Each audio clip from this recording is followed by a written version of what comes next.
Assalamualaikum warahmatullahi wabarakatuh.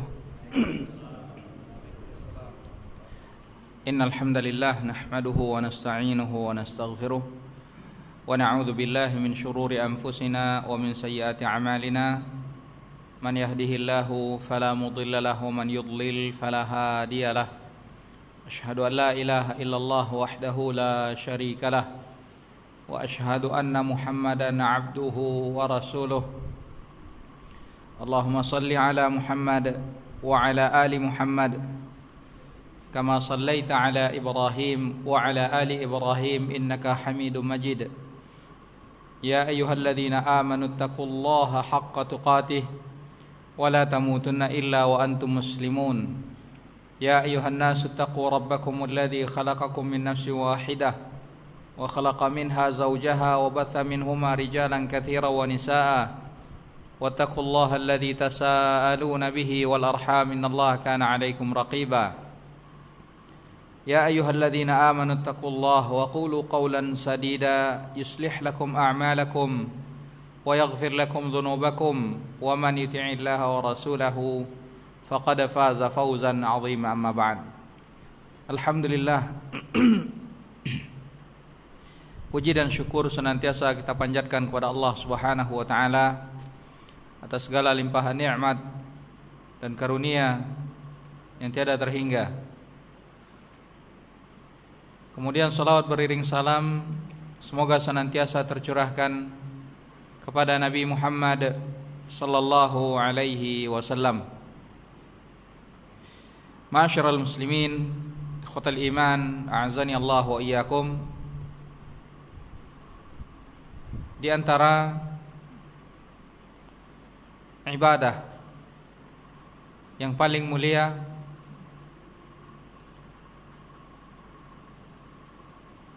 yang dianjurkan oleh Rasulullah sallallahu alaihi wasallam adalah talabul ilmi, menuntut ilmu. Karena sesungguhnya ilmu adalah merupakan warisan para nabi,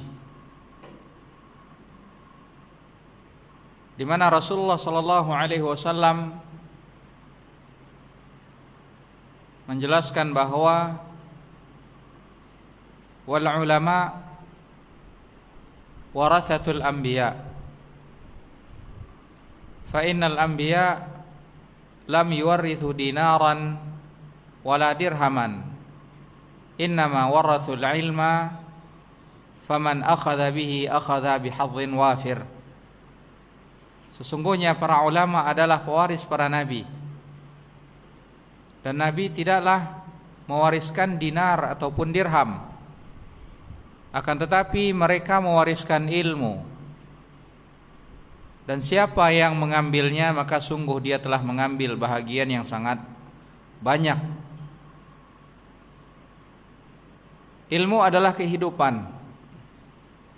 Ilmu adalah cahaya yang dengannya seseorang dapat melihat mana yang hak, mana yang batil. Karena itulah Allah Subhanahu wa taala memerintahkan Rasulullah sallallahu alaihi wasallam untuk senantiasa berdoa kepada Allah, meminta tambahan ilmu. Wa qur rabbi zidni ilma, dan katakanlah, wahai Rabbku, tambahkanlah ilmu kepada diriku. Karena ilmu adalah diantara sebab seseorang semakin takut kepada Allah Subhanahu wa ta'ala. Innama yakhshallaha min ibadihil ulama. Sesungguhnya di antara hamba-hamba Allah yang takut kepada Allah adalah para ulama. Karena hakikat ilmu yang sebenar-benarnya adalah al-khasyah, ilmu yang mendatangkan rasa takut kepada Allah Subhanahu wa ta'ala. Karena itulah ikhwatal iman azani Allah wa iyyakum. Para ulama dari dahulu hingga saat ini senantiasa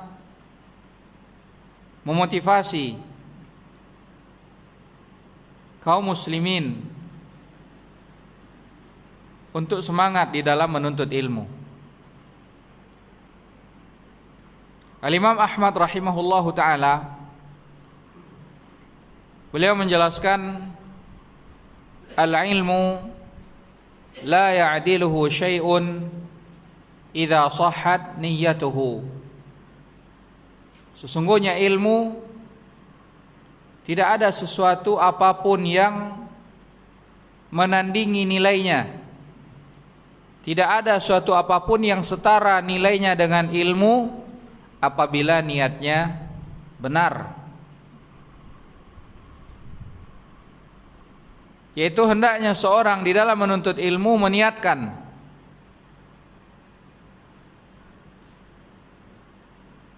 sebagai bentuk ketaatan kepada Allah, karena Allah Subhanahu wa ta'ala memerintahkan kita untuk belajar, untuk menuntut ilmu. Maka kita menuntut ilmu karena Allah Subhanahu wa ta'ala, dan untuk mengangkat kebodohan dari diri kita, serta berupaya untuk menghilangkan kebodohan dari kaum muslimin. Dan ketahuilah ikhwatal iman azani Allah wa iyyakum, bahwa di antara ilmu yang wajib untuk kita pelajari adalah ilmu yang terkait dengan apa yang diwajibkan oleh Allah Subhanahu wa ta'ala kepada kita semuanya.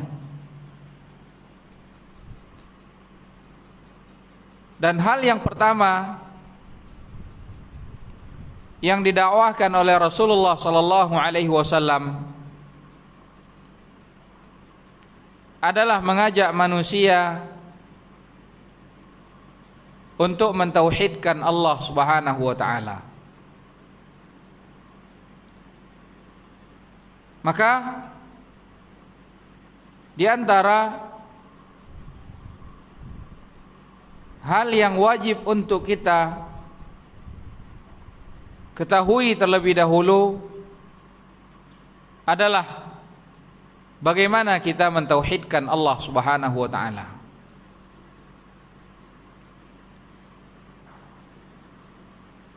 Dan saat ini insyaallah ta'ala kita akan memulai membahas sebuah risalah yang ringkas namun memiliki nilai yang sangat besar.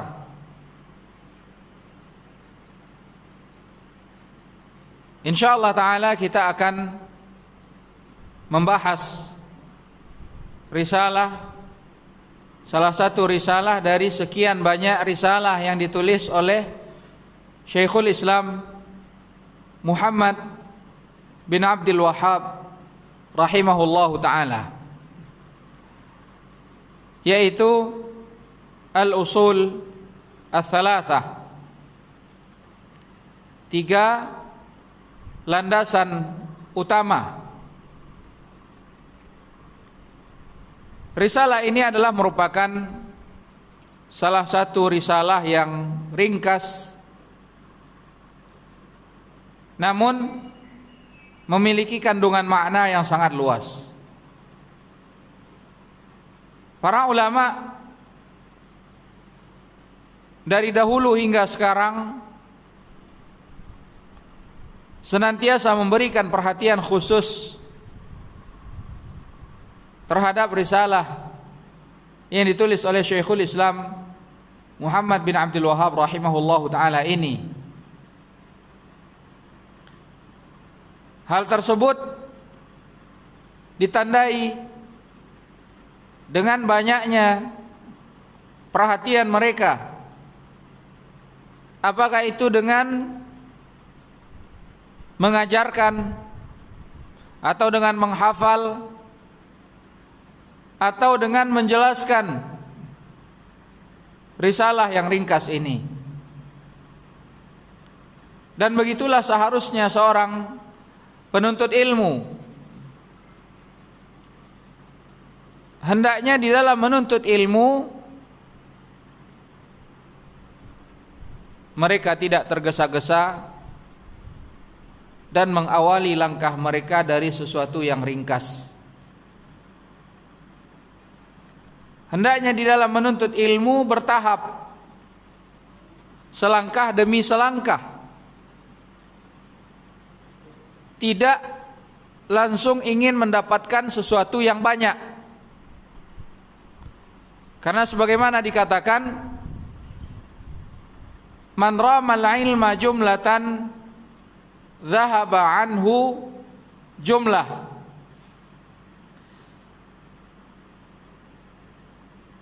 Wa inna ma yutlabul ilmu ala marril ayyami wal layali.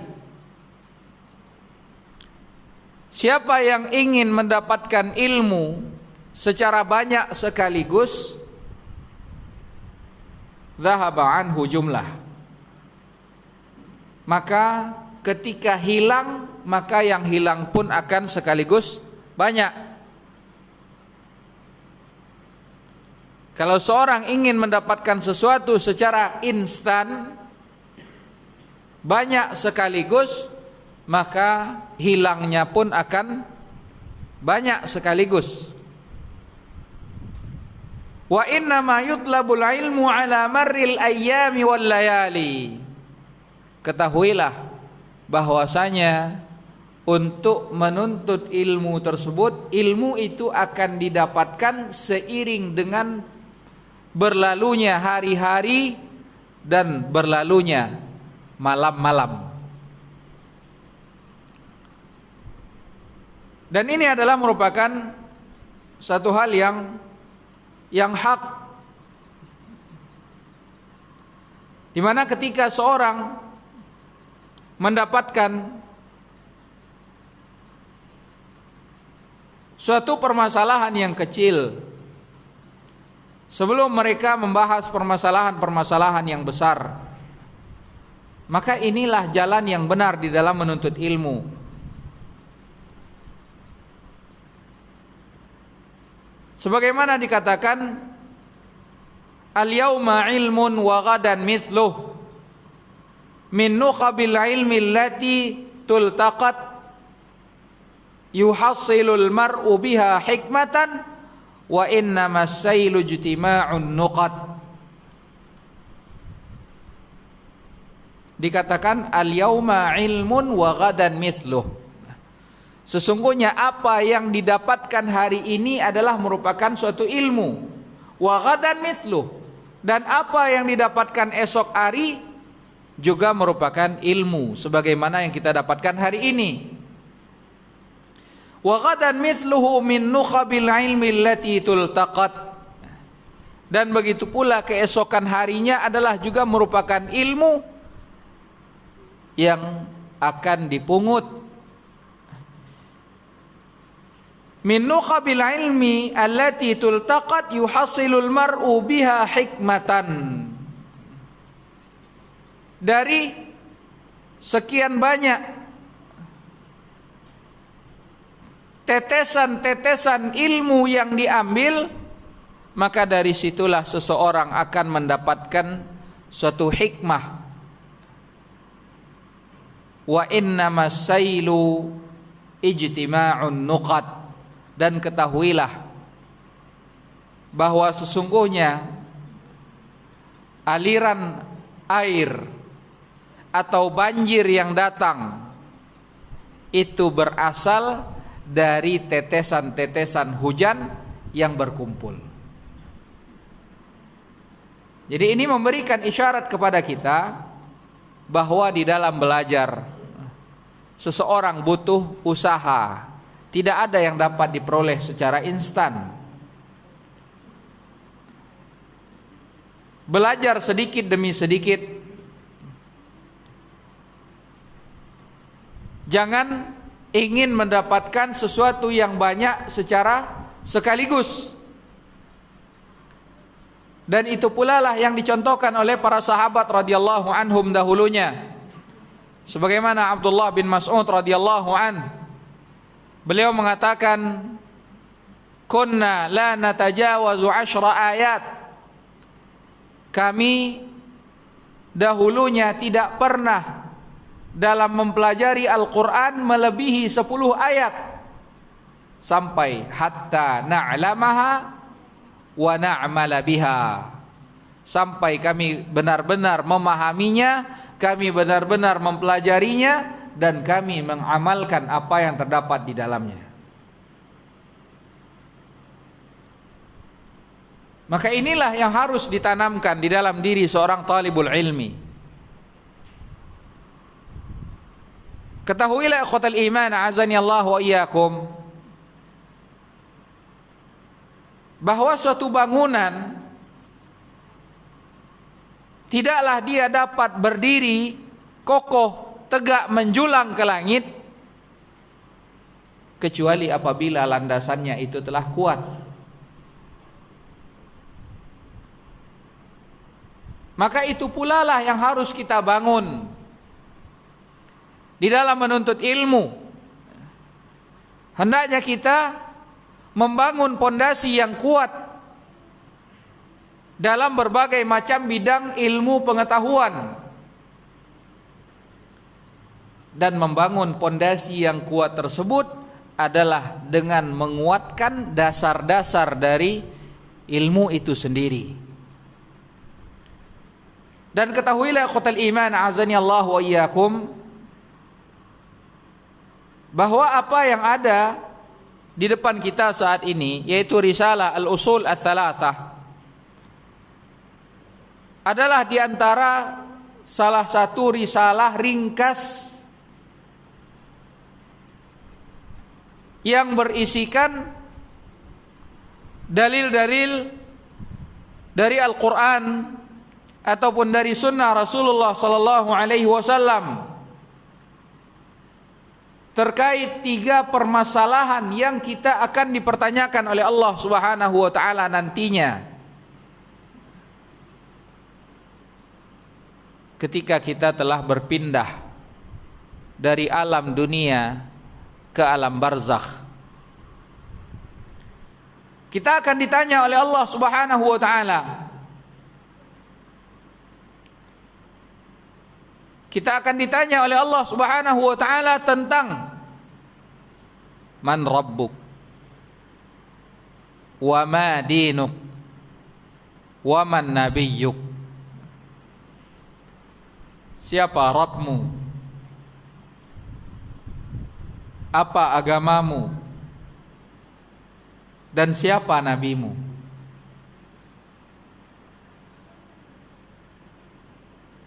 Tiga pertanyaan yang tidak akan mungkin dapat kita jawab semata-mata hanya dengan menghafal jawaban tersebut di dunia, tidak. Namun ini adalah pertanyaan yang akan dapat dijawab oleh mereka yang diberikan keteguhan oleh Allah Subhanahu wa taala untuk menjawab pertanyaan tersebut.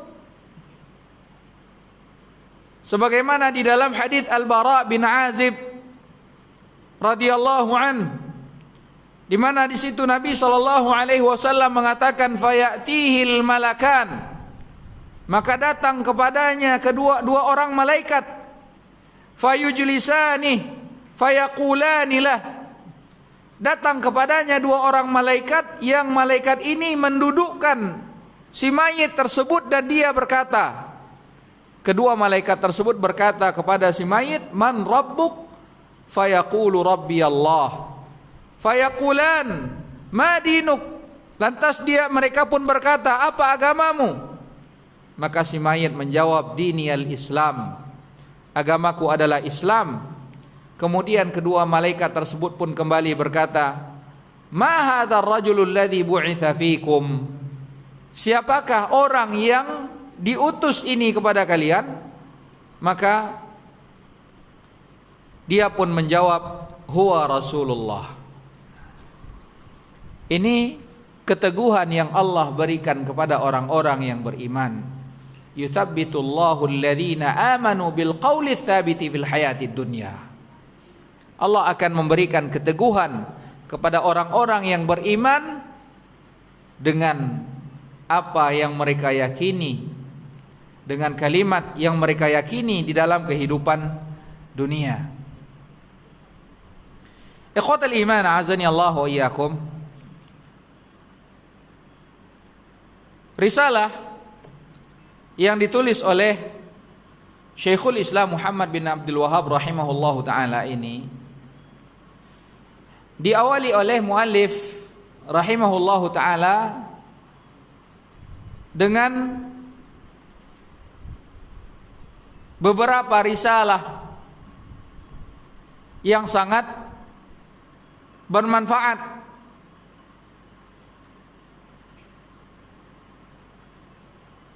Di antaranya muallif rahimahullahu taala mengawali pembahasan ini dengan menjelaskan tentang kewajiban ilmu serta beramal, kemudian berdakwah mengajak manusia kepada jalan Allah Subhanahu wa taala, dan yang ketiga, yang keempat, kewajiban untuk bersabar di dalam menegakkan, berpegang teguh dengan tali Allah Subhanahu wa taala. Setelah itu muallif rahimahullahu taala menjelaskan tentang tauhidur rububiyah serta tauhidul uluhiyah serta tentang al-wala wal bara, loyalitas dan sikap berlepas diri di dalam agama Islam. Kemudian risalah yang ketiga, beliau menjelaskan tentang tauhid serta lawan dari mentauhidkan Allah Subhanahu wa taala. Ikhwatal iman, azani Allah wa iyyakum. Dua risalah yang dibawakan oleh Syekhul Islam Muhammad bin Abdul Wahhab rahimahullahu taala di awal pembahasan, sebelum beliau menyebutkan tiga landasan utama terkait dengan jawaban dari tiga pertanyaan yang akan dipertanyakan kepada setiap individu di antara kita nantinya, sebenarnya bukanlah bahagian dari risalah al-usul ats-tsalatsah. Jadi dua risalah pertama, dua pembahasan pertama yang disampaikan oleh Syekhul Islam Muhammad bin Abdul Wahhab rahimahullahu taala, sebelum beliau menyampaikan tiga landasan utama, ini bukanlah merupakan bahagian dari risalah al-usul ats-tsalatsah.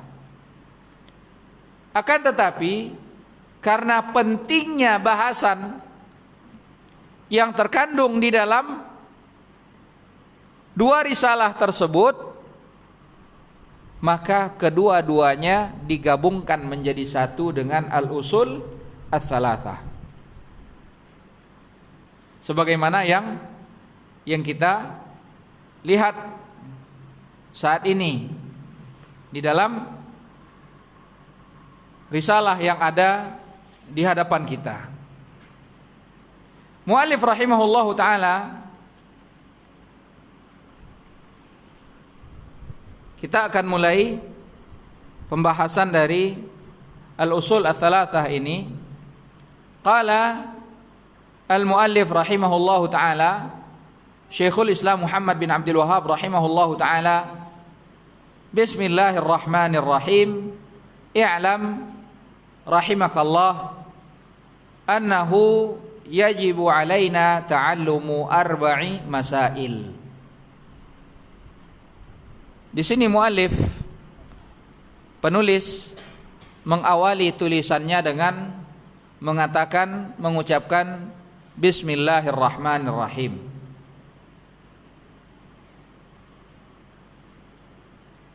Ini adalah di antara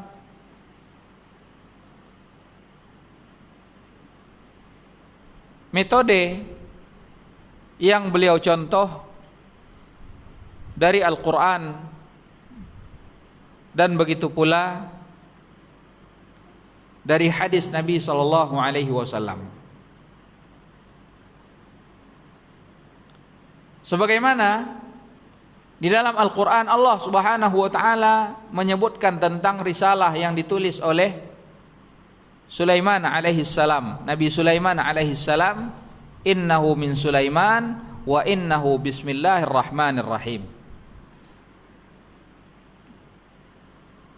Dan Nabi sallallahu alaihi wasallam di dalam hadis yang diperselisihkan tentang kesahihannya, akan tetapi maknanya benar, disebutkan kullu amrin dzibalin la yubda'u fihi bi bismillah fahuwa abtar. Setiap urusan, setiap perkara yang bernilai, setiap perbuatan yang baik yang memiliki nilai yang besar namun tidak diawali dengan bismillah, fahuwa abtar, maka sesungguhnya perbuatan tersebut terputus, tidak mendapatkan keberkahan dari Allah Subhanahu wa taala.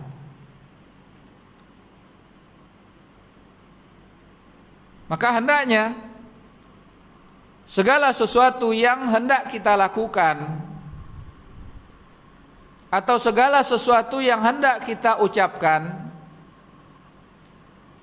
jika hal tersebut adalah hal yang bernilai, yang memiliki kebaikan, maka hendaknya kita mengawalinya dengan bismillah.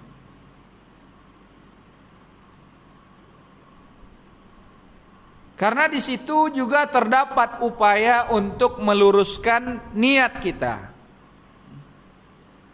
Ketika kita hendak beramal, kita mengatakan bismillah, maka seakan-akan kita mengatakan bismillah dengan nama Allah Subhanahu wa taala, aku mengawali perbuatan ini. Aku mengharapkan keberkahan dari Allah Subhanahu wa taala di dalam apa yang hendak aku kerjakan ini. Maka itu pula lah yang dilakukan oleh Syekhul Islam Muhammad bin Abdul Wahhab rahimahullahu taala.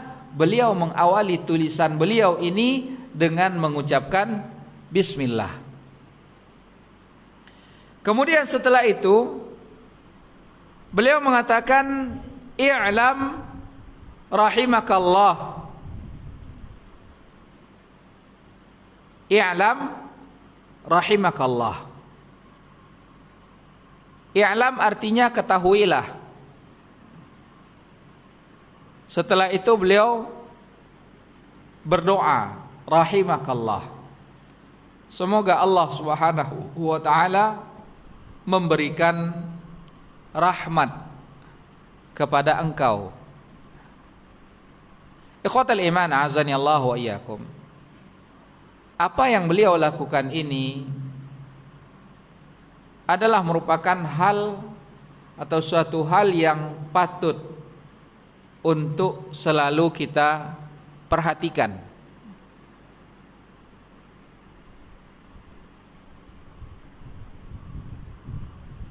Karena di sini muallif rahimahullahu taala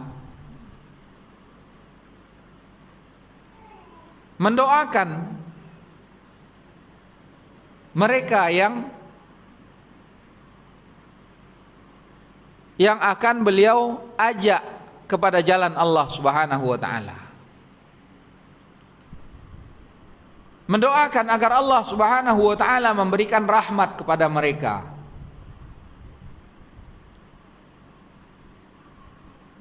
Dan mereka yang dirahmati oleh Allah Subhanahu wa taala, maka Allah akan bukakan pintu-pintu kebaikan bagi dirinya. Dan di antara nama serta sifat Allah Subhanahu wa taala adalah Ar-Rahman Ar-Rahim.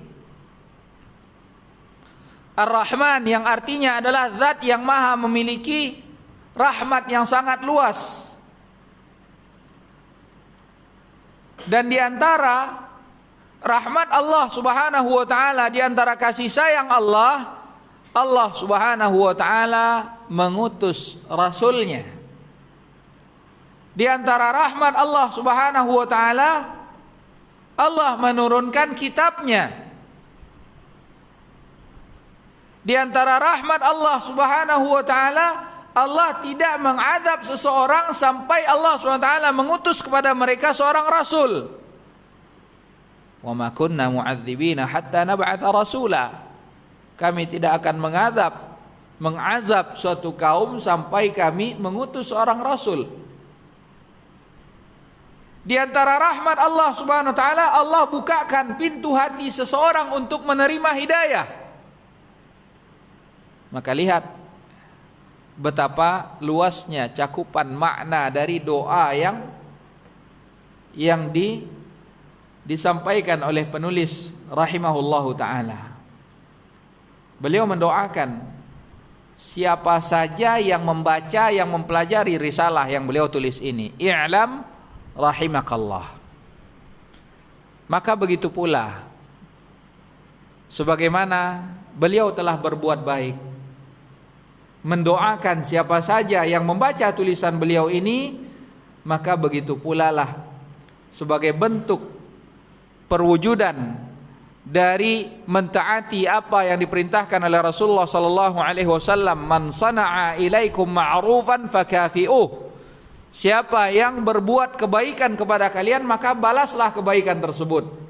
Maka sebagaimana beliau mendoakan agar Allah Subhanahu wa taala memberikan rahmat kepada kita semuanya, maka begitu pula lah kita senantiasa juga membalas doa tersebut dengan mengucapkan rahimahullahu taala. Dan ini satu hal yang harus diperhatikan oleh setiap individu yang mengajak manusia kepada jalan Allah Subhanahu wa taala, agar tidak bertumpu kepada usaha dan kemampuan yang dia lakukan. Namun lebih daripada itu, hal yang harus dia lakukan adalah mendoakan orang yang dia dakwahi. Karena upaya yang dilakukan oleh seorang hamba tidaklah ada apa-apanya dibandingkan doa yang dia panjatkan kepada Allah Subhanahu wa taala. Betapa banyak di antara kita yang mengajak kepada jalan Allah Subhanahu wa taala namun lupa untuk menyelipkan doa di dalam setiap doa yang dia panjatkan bagi orang-orang yang dia ajak kepada jalan Allah Subhanahu wa taala. Ikhwatal iman azani Allah wa iyyakum. Begitu pula ungkapan muallif rahimahullahu taala, perkataan penulis yang mana beliau mengatakan i'lam rahimakallah. Di sini juga terdapat isyarat bahwa landasan dari ilmu itu adalah dengan sikap lemah lembut.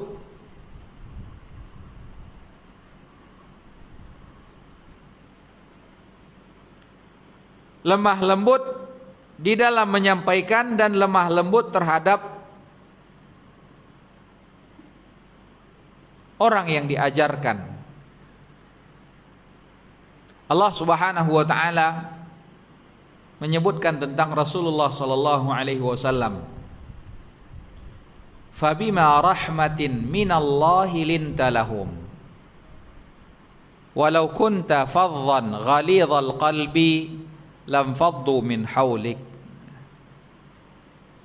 Karena sebab rahmat dari Allah Subhanahu wa taala, maka engkau dapat berlemah lembut dengan mereka.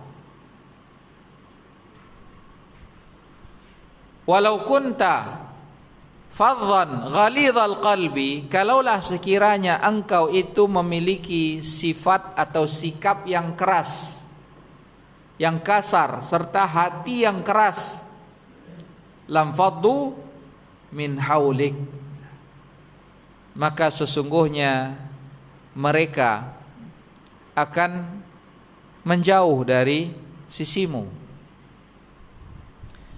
Maka seorang muallim, seorang pendidik, seorang pendakwah haruslah memiliki sifat rahmat, kasih sayang yang sangat luas kepada orang-orang yang dia dakwahi, sehingga dengannya dia dapat mengupayakan segala macam bentuk kebaikan bagi orang yang dia dakwahi. Dengannya dia dapat bersabar menghadapi segala macam bentuk sikap-sikap yang mungkin menyakitkan.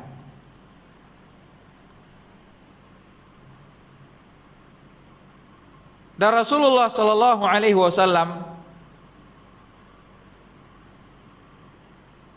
serta para ulama dahulunya, mereka mengatakan, meriwayatkan hadis dari Rasulullah sallallahu alaihi wasallam, di mana Rasulullah sallallahu alaihi wasallam mengatakan, ar-rahimun yarhamuhumur rahman. Ar-rahimun, orang-orang yang memiliki kasih sayang, memiliki sifat rahmat, yarhamuhumur rahman, maka mereka pun akan senantiasa dikasihi oleh Allah Subhanahu wa taala, karena al-jaza min jinsil amal. Dan hadis ini merupakan salah satu di antara hadis yang musalsal bil awwaliyah. Apa yang dimaksud dengan hadis yang musalsal bil awwaliyah? Yang dimaksud dengan hadis musalsal bil awwaliyah adalah hadis di mana setiap rawi yang meriwayatkan hadis tersebut, di awal mereka meriwayatkan hadis, mereka melakukan suatu perbuatan atau mengucapkan suatu perkataan yang sama. Kenapa hadis ini disebut dengan hadis musalsal bil awwaliyah? Karena masing-masing rawi mengatakan haddatsani fulan wa huwa awwalu haditsin sami'tuhu minhu. Masing-masing rawi hadis ini mengatakan, telah berkata kepadaku si fulan, dan ini adalah hadis pertama yang aku dengarkan dari dia. Dan begitu pula sebagai bentuk ijazah bagi para penuntut ilmu yang hadir saat ini, ana pun ingin melanjutkan ijazah ini, karena hadis ini juga merupakan hadis pertama yang ana dengarkan dari guru ana, dan ana pun meriwayatkannya kepada kalian dengan musalsal bil awwaliyah, wa huwa awwalu haditsin sami'tuhu min syaikhi ar-rahimun yarhamuhumur rahman. Ikhwatal iman azani Allah wa iyyakum, irhamu man fil ard yarhamukum man fis sama. Ini adalah kelanjutan dari hadis tersebut.